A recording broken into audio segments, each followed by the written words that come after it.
Welcome back to Chris Builds. Very exciting episode today. There hasn't been too much to film recently because a lot of parts have been at powder coaters and vapor blasters. So I finally got everything back and we're ready to start reassembly. So in this episode today, I am going to get the motor back together and get the frame bolted up on the motor. Pretty exciting. Things are really going to start to take shape. So let's get to it.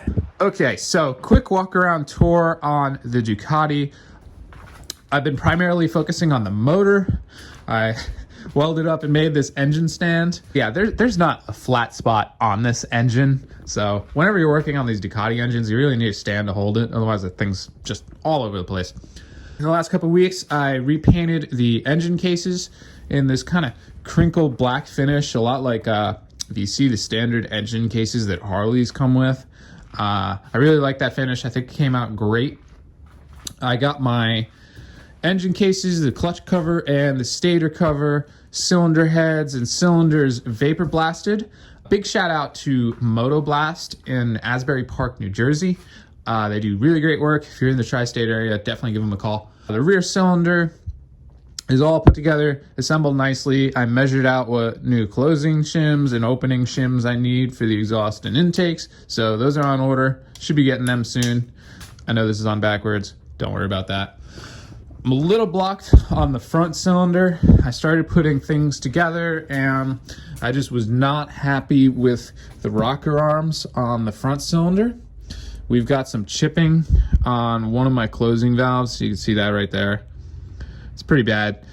So yeah, I'm not going to put it back together like that. I got new ones coming. Found new old stock on eBay. A lot of the supply chain issues we've been having with COVID, I've had to get a little creative with bearings and oil seals. Fortunately, all the bearings that Ducati uses are pretty standard issue SKF bearings. So I was able to find other suppliers other than Ducati for those and save a lot of money and get them a lot faster during these COVID times where it's really hard to get parts for Italian motorcycles. Look at this. Got the frame back from the powder coater. It looks beautiful. I had Blastlab in Dover, New Jersey take care of this for me. I think it looks great. A lot of the powder coating is thick enough to hide my not the best welds in the world. So pretty happy with this. I think it looks great. Excited to get this back together. So that's where I'm at on the Ducati right now. Today, I'm gonna wrap up the front cylinder as much as I can, excluding the cylinder head. I'm gonna try to get the frame going back on the motor and maybe the swing arm, maybe the forks. We'll see how far I get today. So yeah, let's get to it.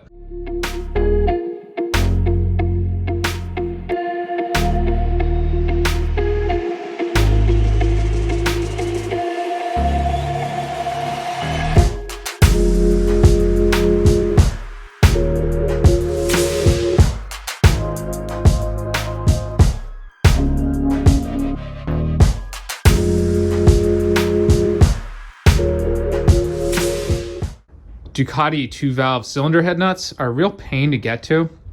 So it's important to keep Harbor Freight tools around in the shop because every now and then you might need to make a mutant freak like this. So just quickly whip this up with the welder and bent up a old 15mm wrench. And now that slides right in there like that. And then you can throw your torque wrench on here, torque it up to spec. So yeah.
How about it?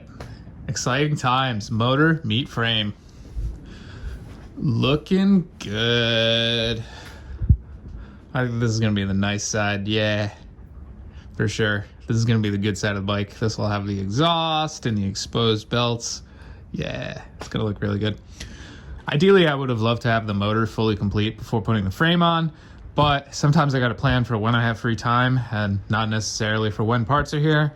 I can put together the guts of that horizontal head with it on the bike and finish the valve adjustment on the rear cylinder while it's on the bike. That's not a big deal. But still, whew, we got the frame on the motor, bolted, fully torqued, looking good.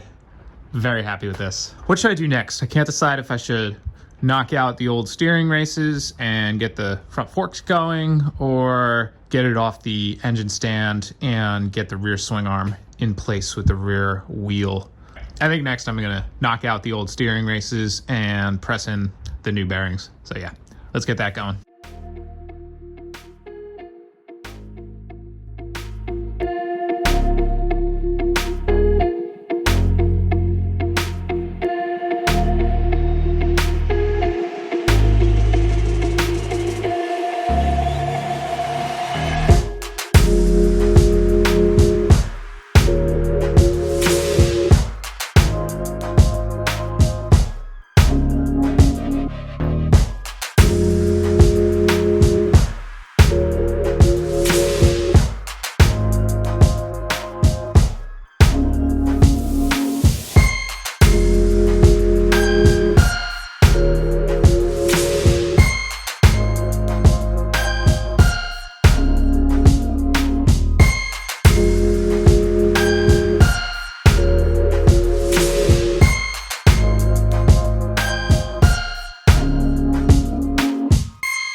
All right, folks, I'm going to stop it there. Really great progress putting this bike back together today. I am very happy with how this is going. I got the horizontal cylinder torqued onto the engine, got both cylinders together, then I got the frame back on the bike, tapped out the old steering races, pressed on the new steering races. This is looking really good. And believe me, it's taking every bit of my self-control not to throw these old leans on here and see what that looks like. But oh, this is looking really good. So happy with how the colors are coming out. Bike's looking really sharp. On the next episode, I'm going to try to get to a rolling chassis. So how I'm going to do that is I'm going to spin the bike around in the lift so I can put the front wheel in the wheel chock. And then that'll allow me to jack up the engine, and then I can connect the swing arm in the rear wheel. That's what's next. If you like what you're seeing, please subscribe, and I'll catch you next time. Thanks for watching.